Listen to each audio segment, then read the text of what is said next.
All right, so now I'm actually going to show you how to navigate our content editor. So after you log in from the admin dashboard, you'll notice over here on the tabs, we already talked about the support tab, so we went through that. Right underneath that, there's a content tab. If you click that, it'll take you to this page right here. And all of these right here, you can scroll down and see all of them. Those are all of our various course versions.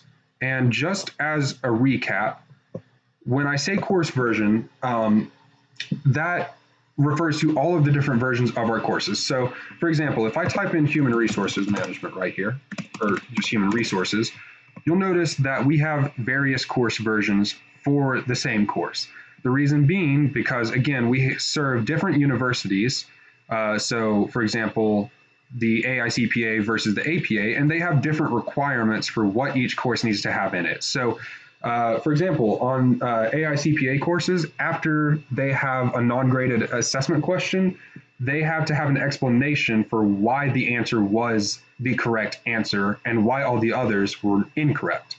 So that's just one thing that's specific to the CPA that we can't put in all of our course versions, but we can make a specific version for them. So again, a course version is a specific instance or a specific version of an overarching course. So again, our base course here is human resources management, and we have all of these different versions of the same course that are specified to the organizations that are listed here. So to tell a course version, for example, you can hover over the title and it'll say course version 2036. That's the parent version. The other versions, so if we're talking about CPA, it's course version 2202.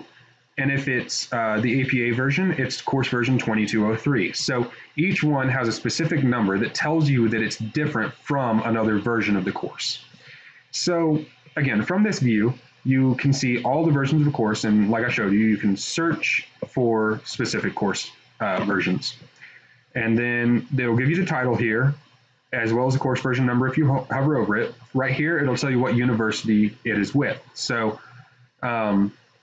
again, CE is for SHRM and HRCI. VTR is for typically our internal use or for our actual university clients. So like Winona State, things like that. Yeah, so that's what those are. The quiz report, that is something that I do need to go over. So I'm going to show you all the buttons over here that are listed under actions and hopefully keep it pretty clear. So the quiz report, I'm going to open it up for this base version of human resources management. If you open this, you're taken to a page that lists every question that's found in the course. And actually, this page only displays for Module 1. You can display separate modules by choosing on the drop-down. So you can choose the final exam, which has quite a few questions. You can choose Module 2, whatever you want to do. So on this report, you'll notice that, again, each page is a separate module. So it's broken up here. This is a module. Then it'll list the section. And then under that, it'll list the scene. So under the section, Ann Talks Baseball in Module 1, you have the scene, quiz, questions. And it's actually just called questions. This tells that it's a quiz. Under that, you'll see every question that appears in that section, in that quiz. So it tells you the question right here. It tells you this question source. So if you're looking at that, it actually tells you where in the course you can find the answer to that question. So right here, this is introduction email 5 major trends. What that tells me is that I can go to the section titled introduction, and in that there's a scene called 5 major trends that's an email. If I go to that, whatever, it's probably a reading, whatever reading is in there answers this question and tells me that this, which is the correct answer, is the correct answer. Over here, you also have the point value. So this tells you how many points the question is worth. So each multiple choice question is worth 1 point. Every open-ended question is worth 2 points, and every file upload question is worth 3 points. So I don't know if there are any in here. Oh yeah, so see here is a, here's an open-ended question. It's worth 2 points. and here's a file upload worth 3 points. I talked about those a little bit when we went over the support functions, but I'll get a little more in depth here. So an open-ended question, we'll start there. Open-ended question is just one that is given to them. It's required to make the student think, to come up with their own answer, instead of just giving them multiple choices where they can, through process of elimination, say, oh, this is the answer. This one, it requires them, it gives them a prompt, basically. You can look here and it says, based on the discussion you had and on your reading, if you were hiring specifically for this, blah, blah, blah, blah, blah, what's the best choice? They would have to back up their response. They would have to say, this is what I would think is the best choice, this is why, etc. And then the professor would then go in and read their response and say, yeah, that was really good. I'm going to give them the full 2 points. Or they can say, they didn't do so well. I only want to give them half of the credit, so 1 point or no points even. And that's why it lists here there's no correct answer, because there's no specified objectively correct answer. It's based on whether the professor thinks they adequately answered it in their own words. Similar to a file upload, where they're not just giving their own words in response. They're actually having to type up a document or something like that and upload that file for the professor to grade. So again, that's a little bit about the quiz report. One other thing you'll notice is you can actually export that report to a downloadable file, which will open as an Excel document, CSV file.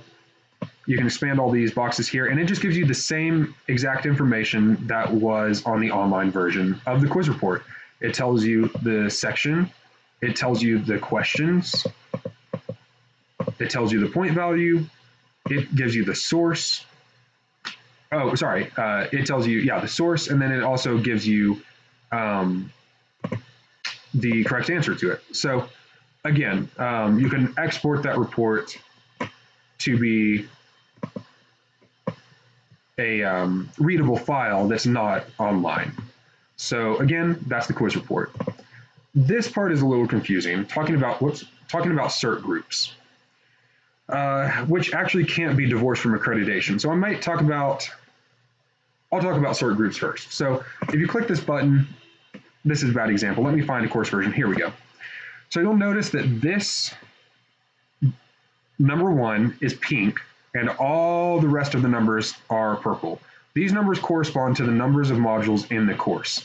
And you'll also see that above 1 is an unlocked green unlock button, and above the rest are red lock buttons.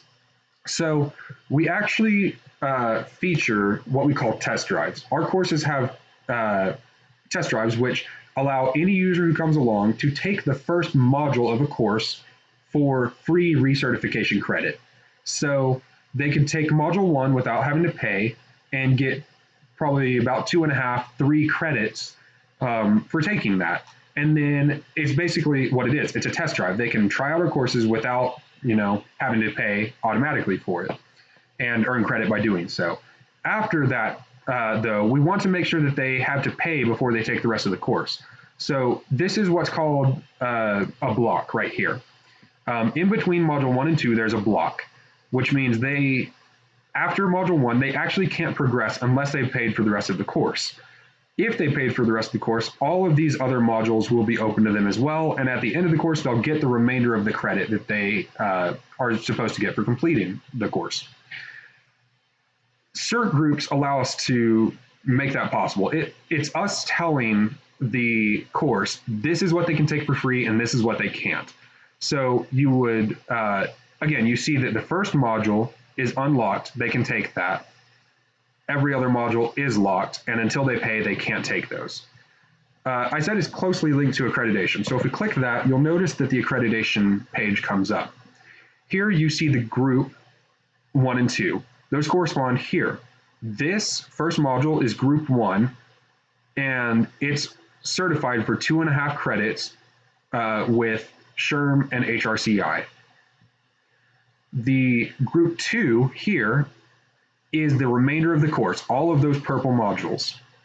And you'll see that group 2 is certified for 22 credits with HRCI, 26 credits with SHRM, And again, that applies to the rest of those modules. So this is basically where we break them up and say, okay, if they complete the first module, they get 2.5 credits. If they complete the remainder of the course after paying, they get 22 credits for the rest of the course. Branching is another important thing. This is a little difficult to explain, kind of like with accreditation, but whoops, didn't mean to click that. I'm going to go back. Branching allows us to take any course version at all and make an identical copy that's a different course version. So let's call this the parent course. Human Resources Management is the parent course. That is the most basic version of the course we have, or the purest version, whatever you want to call it. It hasn't been changed at all. Say that I want to make some updates to that course, which I have done, which is the clean swept version. A clean sweep, just to let you know, is where I, as a content manager, have gone in and I've updated things in the course, whether that's information, I've made the videos look better, I've made documents more accessible, fixed links, whatever that may be. I've made updates to the course, but I don't want to change this parent version because I don't want to lose the most basic information we have.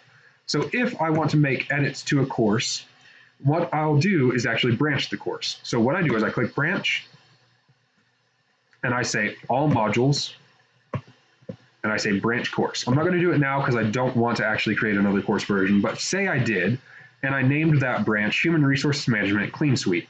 You'll see if you hover over these, this course version is 2036. This course version is 2164. I have two completely separate versions of the course, but by branching it, everything that was in this course is also in this course. I can just go in at that point and edit it. So if I click on this course, it'll take me to the actual course editor, and very much like the table of contents you see from the learner view, that's how this is set up. I could go in and I could go to this email and I could edit the email if I wanted to. I'd go to template and say that this, let's just say this, say that the attachment isn't correct any longer. I could take that attachment out and upload a new attachment, and it would not change anything in the parent version of the course because it was branched. So again, hopefully that's semi-clear. It's not something you'll need to know unless you're working with the actual content like I do. So again, that's what branching does, and hopefully you got a pretty quick overview of the actual course editor as well. Like I said, it's kind of just set up similarly to the actual table of contents in the learner courses. So again, I know that's not something most people are ever going to need to know, just because if they're not working with content, they don't really need to touch Content Manager, but at least having a basic understanding of how it works and the things that you can find using these action buttons, it's good to know just in case. So again, hopefully that's clear, and I will talk to you in the next video.